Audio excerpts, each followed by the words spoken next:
A descida do Espírito Santo.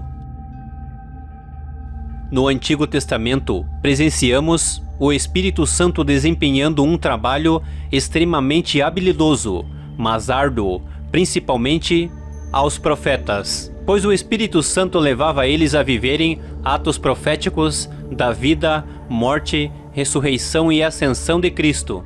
Desta forma, a vida dos profetas estava envolvida em atos proféticos, ou seja, além deles verbalizarem a mensagem do Senhor, a vida deles também foram utilizadas como elementos proféticos das pessoas de Cristo. Um exemplo disso é Daniel, que foi lançado na cova dos leões, mas de lá saiu vivo e intacto, fisicamente.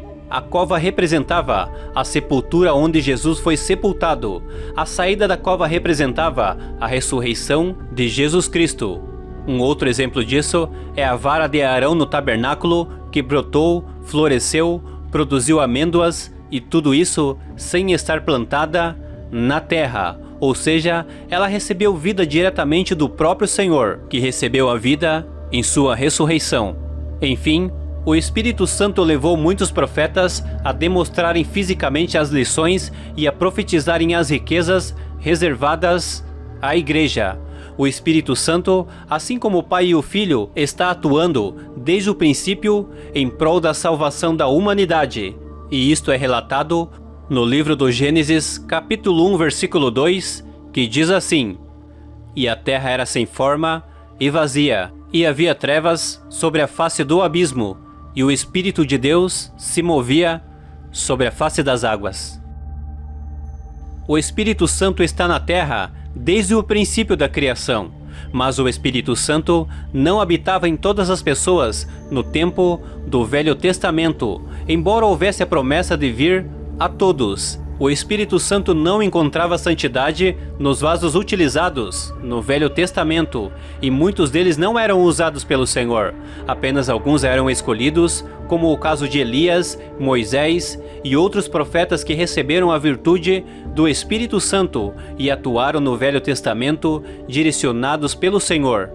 No Velho Testamento, há 88 referências à pessoa da obra do Espírito Santo, cada um indicando que naquela época o Espírito Santo veio para um trabalho específico e saiu quando seu trabalho foi feito.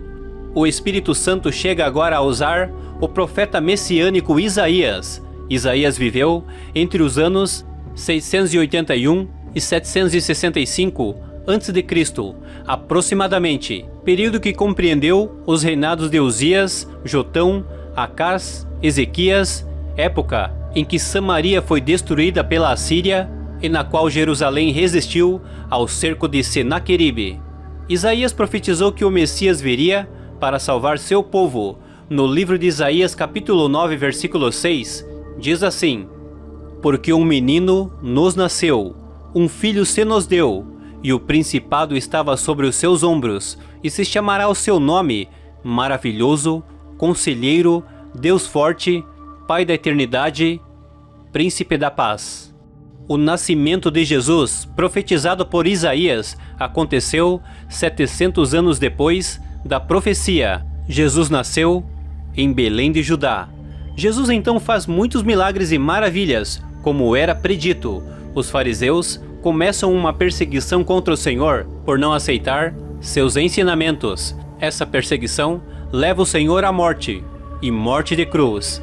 Aos 33 anos de idade, Jesus expira na cruz do Calvário e diz: "Está consumado." Mas antes de subir aos céus, Jesus faz uma promessa que enviaria outro Consolador, o Espírito Santo. No livro de Lucas, capítulo 24, versículo 49, diz assim: "E eis que sobre vós envio a promessa de meu Pai. Ficai, porém, na cidade de Jerusalém, até que do alto sejais revestidos de poder." Sem o poder do alto, os discípulos não conseguiriam fazer a obra do Senhor.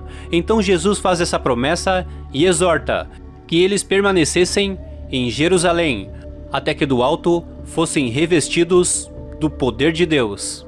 A descida do Espírito Santo concretizou-se no 50º dia após a ressurreição de Cristo e já depois da ascensão de Jesus aos céus. Os discípulos então ficam na expectativa do cumprimento da promessa do Senhor e entram no cenáculo para a oração. Eles começam a orar fervorosamente, pedindo ao Senhor que cumprisse a promessa do revestimento do alto, do poder do Espírito Santo.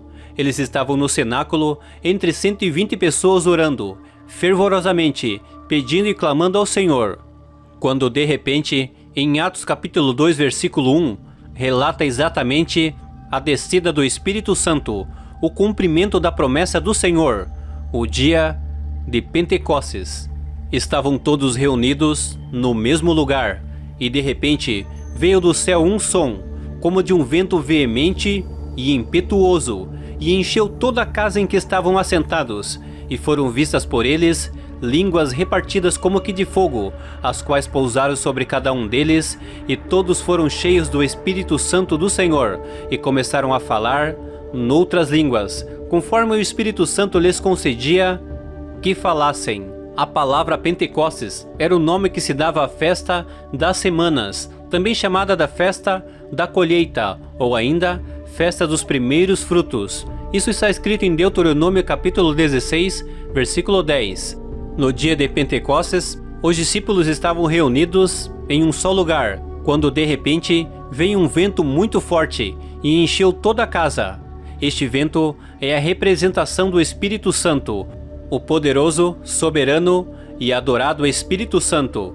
Jerusalém é uma cidade muito turística e havia ali muitos estrangeiros. Por isso, na descida do Espírito Santo, os discípulos de Jesus e os irmãos que receberam o Espírito Santo começaram a falar em outras línguas. Não confunda esse falar em línguas do dia de Pentecostes com o dom de línguas, que o apóstolo Paulo disse que quem fala em línguas estranhas edifica a si mesmo.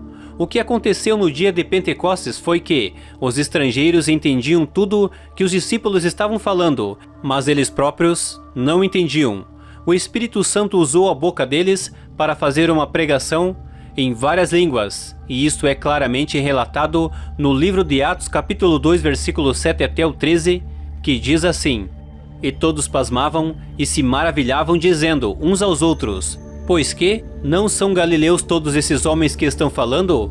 Como, pois, ouvimos cada um da nossa própria língua em que somos nascidos?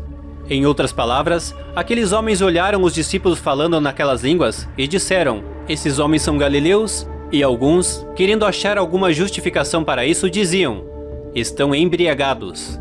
Mas Pedro se levantou e defendeu os discípulos, dizendo que aqueles homens não estavam embriagados, sendo a 3ª hora do dia, mas era o cumprimento da promessa do Senhor, que disse: Ficai em Jerusalém, até que do alto sejais revestidos do poder de Deus. E hoje, o Espírito Santo ainda está conosco. Realizamos a obra do Senhor, que nos mandou. Precisamos estar em espírito de obediência, constantemente dependente do Espírito Santo, não mais vivendo nós, mas Cristo vivendo em nós, através da operação do Espírito Santo e da sua vontade. Pregamos a palavra, ensinamos, batizamos, tudo através do Espírito Santo do Senhor. E só com vidas cheias do Espírito Santo e na plenitude do Senhor conseguiremos ir além, fazer tudo quanto Ele nos mandou. O Espírito Santo é nosso companheiro, nosso amigo, nosso conselheiro, nosso guia, e Ele está conosco todos os dias. A Bíblia diz que o Espírito Santo intercede por nós com gemidos inexprimíveis. É Ele que nos consola, nos ajuda, nos aproxima de Deus e também testifica que somos salvos. Isso está escrito no livro de Romanos capítulo 8, versículo 15, que diz assim: Porque não recebestes o espírito de escravidão, para outra vez estardes em temor, mas recebestes o espírito de adoção, de filhos, pelo qual clamamos, Abba Pai. O mesmo Espírito testifica com o nosso espírito que somos filhos de Deus. O encontro com o Espírito Santo acontece muitas vezes quando estamos em lágrimas, com o coração quebrantado e contrito. Por isso, quando estamos nos sentindo para baixo, com o coração pesoroso, o Santo Consolador vem e nos ajuda. Convide hoje o Espírito Santo para vir morar dentro de você. Se você já tem o Espírito Santo, peça um pouquinho mais. Diga a Ele que você quer mergulhar em sua presença. e ouça a voz do Espírito Santo te dizer: eu sou teu amigo, não te deixarei e nem te desampararei. Sou eu quem cuido de ti. A partir de hoje, viva uma experiência nova com o Espírito Santo e o crescimento espiritual passa a ser constante em sua vida.